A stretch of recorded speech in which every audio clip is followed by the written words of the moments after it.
केवळ पुण्यातच नाही तर आता लातूरमध्ये देखील मुसळधार पाऊस बरसताना पाहायला मिळतोय। लातूरमध्ये मुसळधार पावसाला सुरुवात झाली आहे। लातूर शहरात जोरदार पाऊस बरसतोय। लातूरमध्ये मुसळधार पाऊस बरसताना पाहायला मिळतोय। केवळ पुणेच नाही तर लातूरमध्ये देखील काहीसा अशाच पद्धतीचा पाऊस बरसताना पाहायला मिळतोय। मुसळधार पावसाला लातूरमध्ये सुरुवात झाली आहे। गेले काही दिवस उकाड्याने हैराण नागरिकांना या मुसळधार पावसाने मोठा दिलासा मिळालेला पाहायला मिळतोय। शेतकरी देखील समाधान व्यक्त करतोय या पावसाने। मात्र मुसळधार पाऊस बरसतोय, रस्त्यावरची दृश्यमानता त्यामुळे कमी झाली आहे। वाहन चालकांनी जपून गाड्या चालवाव्यात असं आवाहन केलं जात आहे।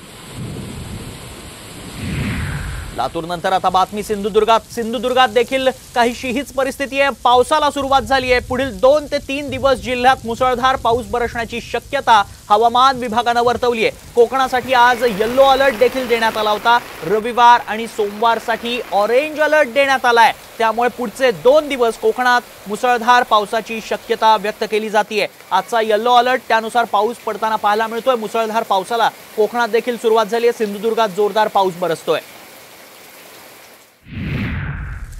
कोकणानंतर थेट जाऊयात नंदुरबारमध्ये। शहादा तालुक्यात वादळी वाऱ्यासह पावसाला सुरुवात झाली आहे। नंदुरबारच्या शहादा तालुक्यात वादळी वाऱ्यासह आलेल्या पावसाने आदिवासी कुटुंबियांचं नुकसान झालंय। घरावरील पत्रे उडालेत। आदिवासी महिलेचं कुटुंब उघड्यावर पडलंय।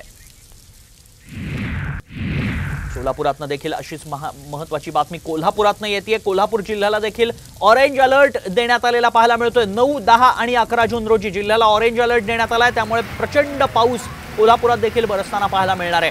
पुढचे 3 ते 4 दिवस पावसाचे आहेत। राज्यात मान्सून सक्रिय होणार आहे। पुढचा 4 ते 5 दिवसात संपूर्ण राज्यात मान्सून व्यापेल हे पाहायला मिळणार आहे। आणि त्यानुसार आता ऑरेंज अलर्ट देण्यात येतोय। 9, 10 आणि 11 जून रोजी कोल्हापूर जिल्ह्याला ऑरेंज अलर्ट देण्यात आलाय। पश्चिम घाट माथ्यासह जिल्ह्याला दक्षतेचाही इशारा देण्यात आलाय। त्यामुळे पुढचे 3 ते 4 दिवस कोल्हापूरला ऑरेंज अलर्ट देण्यात येतोय। पुणे असेल, लातूर असेल, आता कोल्हापूर, नंदुरबार या ठिकाणी प्रचंड पावसाला सुरुवात झालेली पाहायला मिळते। राज्यात पुढील 5 दिवस तुफान पावसाचा अंदाज व्यक्त करण्यात आलाय। तर मुंबईला अतिवृष्टीचा इशारा देण्यात आलाय। देशात सध्या 7 ठिकाणी वाऱ्याची चक्रीय स्थिती निर्माण झाली आहे। गोव्याच्या किनारपट्टीवर अरबी समुद्रात कमी दाबाचं क्षेत्र तयार झालंय आणि त्यामुळे पुढचे 5 दिवस राज्यात पावसाचा जोर वाढताना पाहायला मिळणार आहे। त्यामुळे पुढचे 5 दिवस हे पावसाचे आहेत।